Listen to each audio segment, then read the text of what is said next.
We have the dailies, which is up next.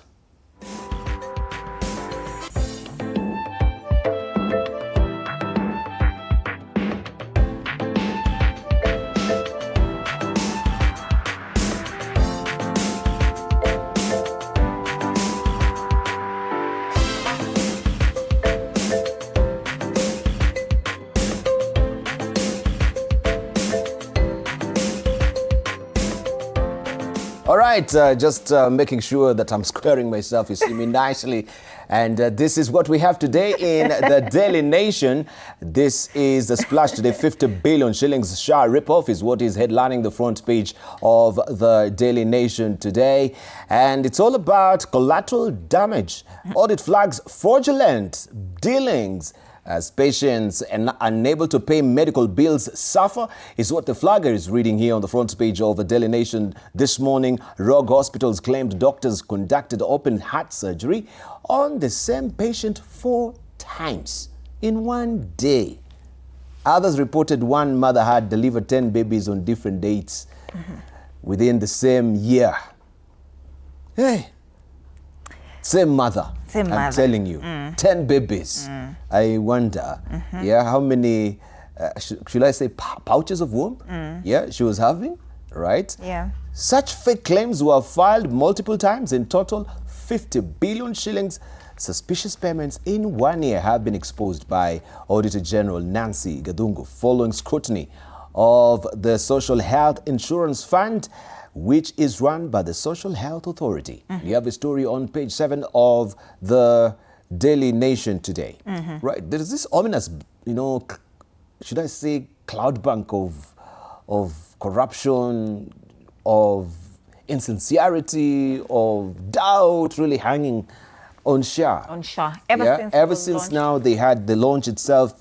Even when it was pronounced that we'll be just morphing from NHIF to SHA, there has been a problem around it. Yes. And it seems it's not ending. It's never ending. Yeah, this is just really denting, you know, the trust that should be in this particular healthcare, no matter how good. And I think the principal secretary was here yesterday with the bull, really talking about how SHA is really working.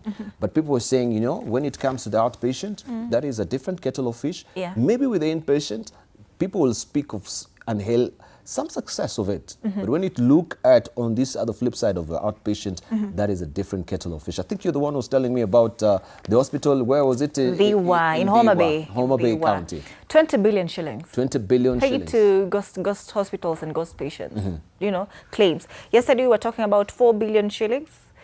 People daily were reporting that at least the big 4 billion Kenyan shillings health scandal, that how shift bills for women who delivered multiple times a year. I think that is what the Daily Nation is also focusing on today. It's more or less the same story. But of course, the Daily Nation is talking about 50 billion shillings. Remember, sometimes this, I think it's this month or last month, we're talking about 11 billion shillings SHA scandal. So every month, there's something with SHA. There's a scandal with SHA. Yesterday, we were talking about 4 billion shillings. Today, it's 50 billion shillings. Last month, it was 11 billion shillings. No one is taking accountability for this. Where are this money going? Indeed. You know, I think when it comes to health, even sometimes when you yourself you go to the hospital, when you're given that particular bill, you don't tend to scrutinize because you really feel, hey, you know, I'm sick. Yes. It could be, yeah, this is what the scan should be charging me right now. We don't make comparisons with other hospitals as it stands because when it comes to healthcare in this country, I think that is where we really have the clammy fingers of corruption. Yes. It is not really the first time that we're having this. There was the mobile clinics, and all mobile clinics littered around the country. Some was just, wasting away, being stored. They're not effective. Yet a good popping, amount of money was stashed out to make sure that we have mobile clinic. Things that could have really helped people in the villages, accessing healthcare easily. But where do we have them? Where do we have the mobile clinics? What really happened to it? I mean, it was a big scandal. And I remember by then also, it was Professor Nyang' Nyong'o who was actually, managing that particular docket of health by then. Questions around it were never really answered, but as Kenyans, we moved on. They call it Mafia House for a reason. Mafia House? It is indeed Mafia House. All right, still on the front page of the Daily Nation today, Sifuna team to boycott Ruto Oburu MP's meeting. Lawmakers allied to the Linda Mwananchi faction of ODM have vowed to snap today's meeting of MPs from the ruling coalition and Orange Party. This story is on page 10 of the Daily Nation. Tomorrow also will be another report of the MOU as it is. We know this faction will also be presenting their own view regarding this. Sifuna has, starkly denied that this NADCO report has been fully implemented. Yeah, so he's having questions regarding some of the items there when it comes to protest, when it comes to, of course, compensation, when it comes to some of these critical items that we'll be talking about here. I have them there. When it comes to national debt, as it stands now, audit must be conducted on how much has been borrowed and how it has been used. There is a big question around that. When it comes to leadership and integrity, big question hanging around that. So this is what they're going to be protesting tomorrow, and you want to follow that story inside the Daily Nation today. Left to die in sudden downpour from hell. And this is Alex Kavila. We have Suleiman Eno and Philip Omondi, Nicholas Chalo and Paul Juma.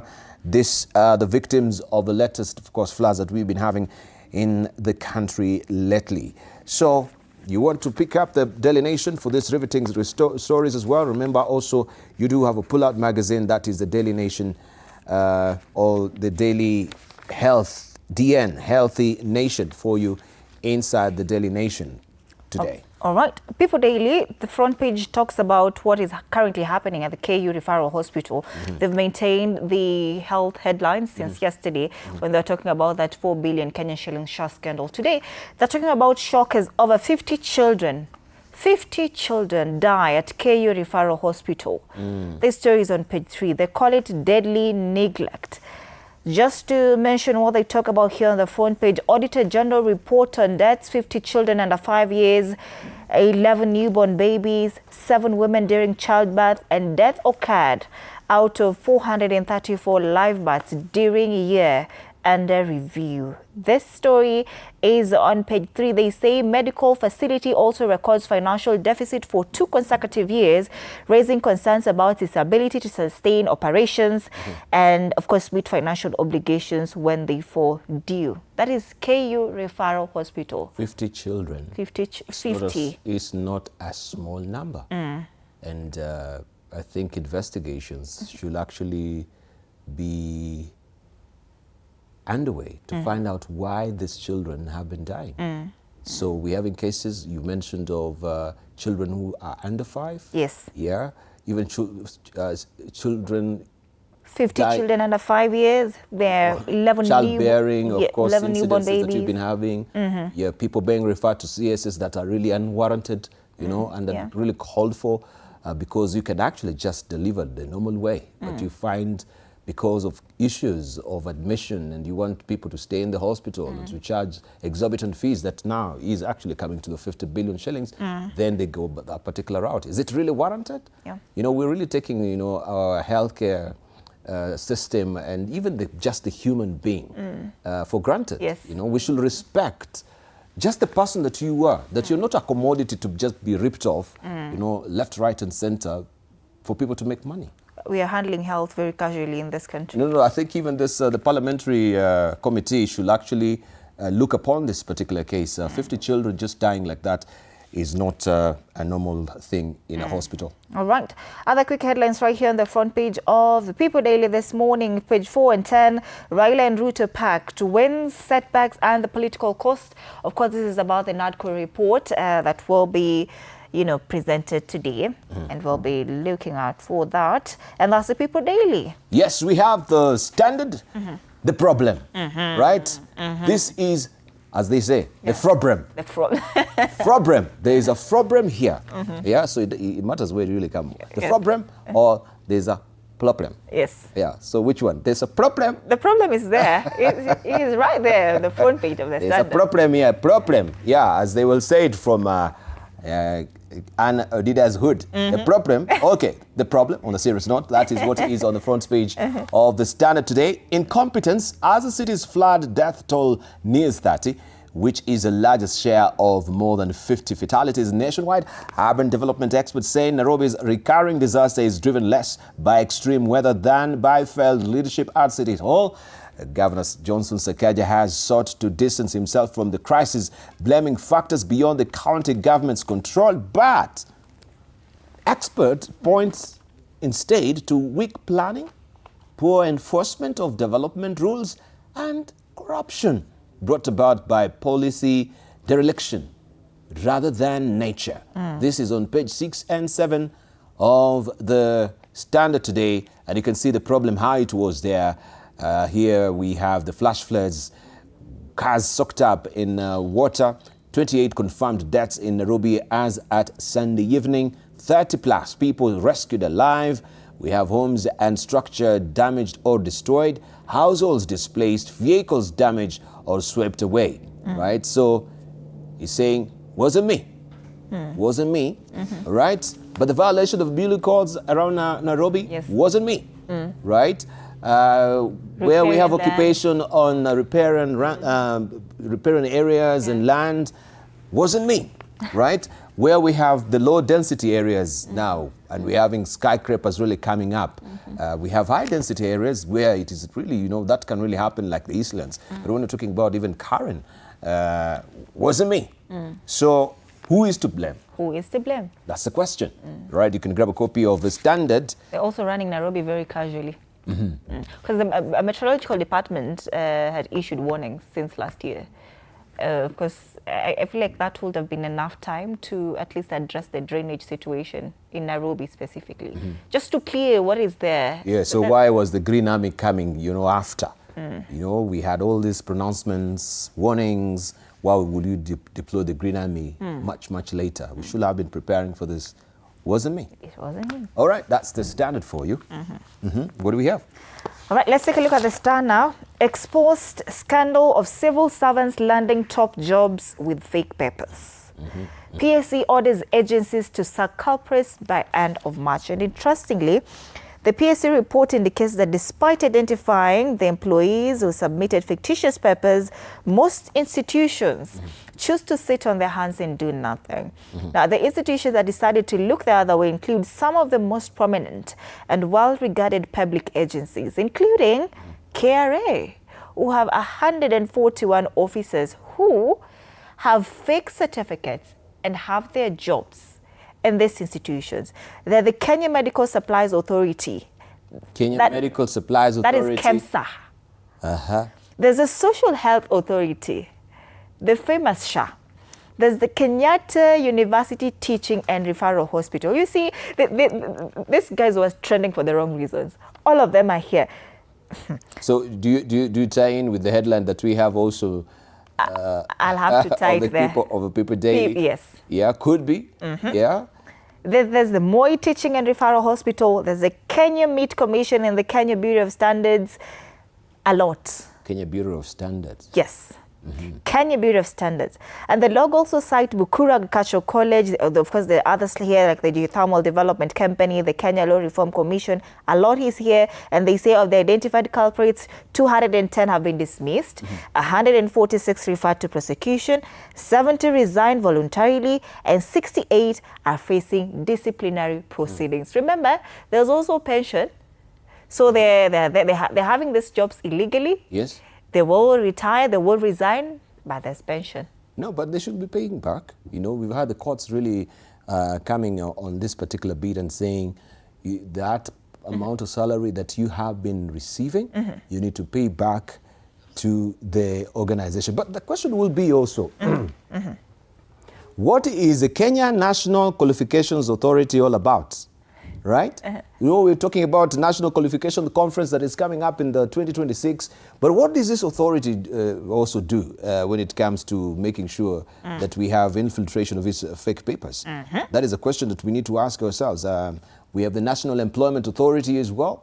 I don't know if there is any linkages to this, but What does these organizations do? Could they just tell Kenyans in trying to make sure that fake papers are not infiltrating into into the corporate sector, into the national government, critical areas that we need people who are competent, qualified, people who have, the skills that are required and they can confidently do their work. When we don't really give much premium to qualifications and merit, this is what really happens. I mean, we have the clammy fingers of corruption really also coming to bear.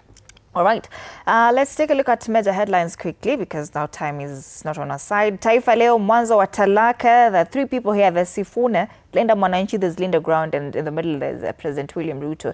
They say hatua ya vuguvugu la Linda Mwananchi kususia mkutano wa wabunge wa UDA na ODM leo inaweka wazi uasi wa wazi, huku ikiashiria mwanzo wa utengano wa mirengo miwili pinzani ndani ya ODM. Kundi la Sifuna limeapa kususia mkutano wa wabunge wa UDA na ODM hii leo. Vidokezo zaidi hapa katika ukurasa wa mbele wa gazeti hili. Pambano kali la Kindiki na Gachagua kule mlimani. We talked about this yesterday, but vita vya kudhibiti mlima Kenya vya shika kasi, huku naibu rais akimkemea mtangulizi wake. Mafuriko, walikufa kwa mapuuza ya serikali ni habari nyingine katika ukurasa wa 3, na kesi ya kifo cha walibora ya ng'oa nanga pia. Mtoto Khamenei ateuliwa ayatola. Hii ni gazeti la Taifa leo. Tuangalie regional dailies, how it's looking. And we start off with let's see what the Daily Monitor has. The women running government in Uganda rather.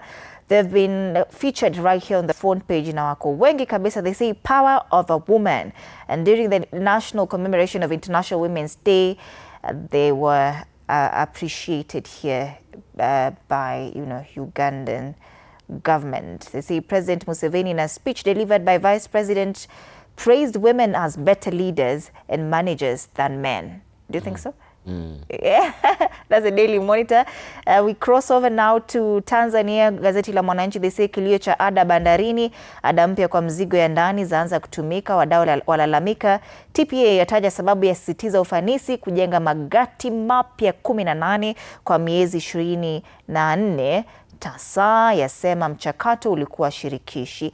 Hiyo ni habari kuu katika ukurasa wa mbele wa gazeti hili, na The Citizen talks about how business in Tanzania are feeling the heat from war. Tanzania has maintained this analysis on the US-Israeli attack on Iran and how it's affecting their businesses and economy. And this morning they're saying from flight cancellations to delayed shipments of imported goods, traders in the country are counting the cost of a war being fought thousands of kilometers from home. It's like Kenyans are not feeling the pinch of it. That's why maybe we're not talking about it a lot. But remember, we have enough supply of oil till the end of April.